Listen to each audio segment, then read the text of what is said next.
Eu não acredito que eu estou tendo que gravar esse vídeo mais uma vez, mesmo tendo passado mais de 10 anos na época da minha faculdade, onde já lá atrás eu já falava, mostrava em riqueza de detalhes, mas com conceitos simples, como fisiologia e bioquímica dos alimentos, que o açúcar ele não é o causador dessas doenças que nós temos hoje em dia, como obesidade, hipertensão e outras, mas sim um dos causadores, que é uma diferença muito grande. Como eu sempre falo, a diferença entre o remédio e o veneno é a dose. Então, fica até o final, que hoje vocês vão entender de uma vez por todas que o açúcar não deve ser temido, ele deve ser evitado.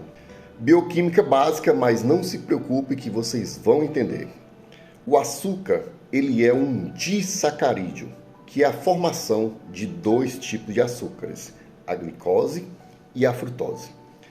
A glicose, todos os nossos órgãos e tecidos não só têm receptores para receber essa molécula, como nós necessitamos de glicose para funcionar. Então, se você quiser pensar, você precisa de glicogênio, que é a conversão da glicose.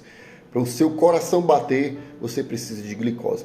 Para fazer uma contração muscular, você precisa de glicose. Então, a glicose, molécula de glicose, não traz nenhum malefício à saúde. Porém, entretanto, em contrapartida, a frutose, ele é tóxico. Por ser uma molécula tóxica, o que o nosso organismo vai fazer?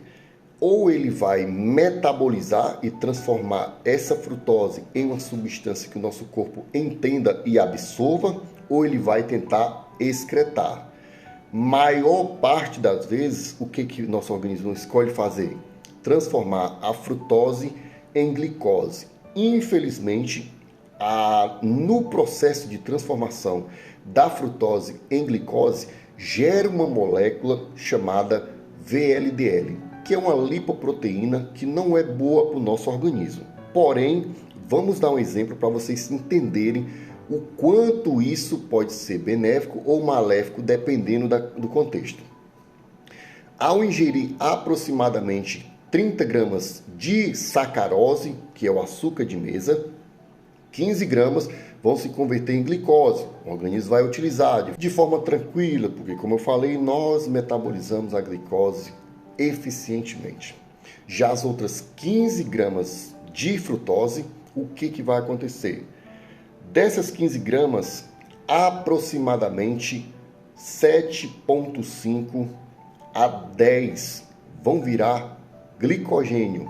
E, mais uma vez, o nosso organismo vai utilizar essa substância de forma eficiente. Só que em aproximadamente 7,5 a 10 gramas também pode se converter em VLDL. Mas por que esses números não são precisos, Tony? Porque depende. Depende se você está em obesidade com resistência à insulina, depende se você não faz uma dieta que ela tem uma capacidade de detoxificação, que é a boa metabolização dos nutrientes, de como estão as suas mitocôndrias, a sua tireoide, a sua velocidade metabólica. Então tudo depende. Mas mesmo uma pessoa em estado de obesidade, mesmo uma pessoa em um estado extremo de atletismo, 30 gramas de frutose ou a 7 ou 10 gramas de VLDL não são suficientes para causar um ambiente pró-inflamatório ou um ambiente de problemas cardíacos ou um ambiente de diabetes, porque as coisas não funcionam no nosso organismo de forma unilateral. Então, para você criar, causar ou gerar uma doença, sempre são vários fatores. Então, é o açúcar junto com a gordura trans, é o excesso do próprio açúcar sem uma dieta bem estruturada, é a falta de atividade física, é o excesso de produtos industriais. Então, tá vendo como são diversas coisas e coisas que vocês passam anos negligenciando. E aí vem uma pessoa ou outra, demoniza uma substância ou fala que você está proibido, então causa um terrorismo nutricional que você dissocia a pessoa e ela não consegue ter uma aderência à dieta porque ela acredita que existe uma substância que é muito boa e que existe outra que é muito ruim. E isso não existe na natureza. Não existe nada de forma isolada com potencial de salvar a sua vida ou que vai te trazer um câncer ou um tipo de doença. Sempre são multifatores. Então, para finalizar, eu não estou aqui jamais para incentivar o uso e dizendo que o açúcar é uma substância benéfica para a saúde. Muito pelo contrário, o excesso de açúcar pode e irá promover diversos problemas à saúde, como hipertensão, diabetes, modificação das bactérias do intestino, modificações de neurotransmissão e vários outros problemas. Mas ser usado de forma irresponsável, em demasia e sem um contexto alimentar. Porque eu, Tony Lobo, utilizo açúcares todo santo dia da minha vida. E eu acho que o meu perfil mostra o quanto eu tenho saúde física, saúde psicológica e saúde laboratorial. Da mesma forma que eu tenho diversos pacientes que eu consigo colocar uma quantidade controlada, uma quantidade pequena na dieta que gozam dos mesmos benefícios que eu.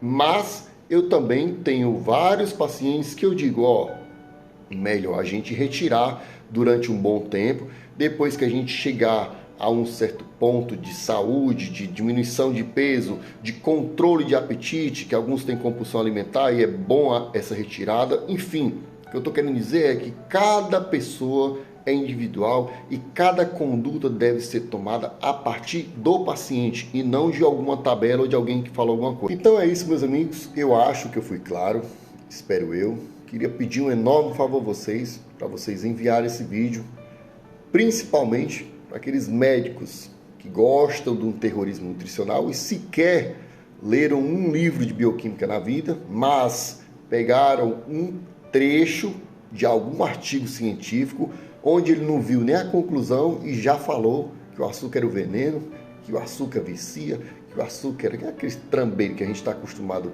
a ouvir, né? Para aquele amigo que quando vê você extremamente atlético, fazendo dietinha, mas você comeu um pedaço de chocolate, nossa, já demonizou, já falou mal de você. Enfim, envie esse vídeo para aquelas pessoas que acham que existe uma substância para culpar a negligência e a irresponsabilidade delas por terem chegado a um determinado ponto, seja de doença ou seja de estética. Tá bom, meus amigos? Um forte abraço, tamo junto e fiquem com Deus.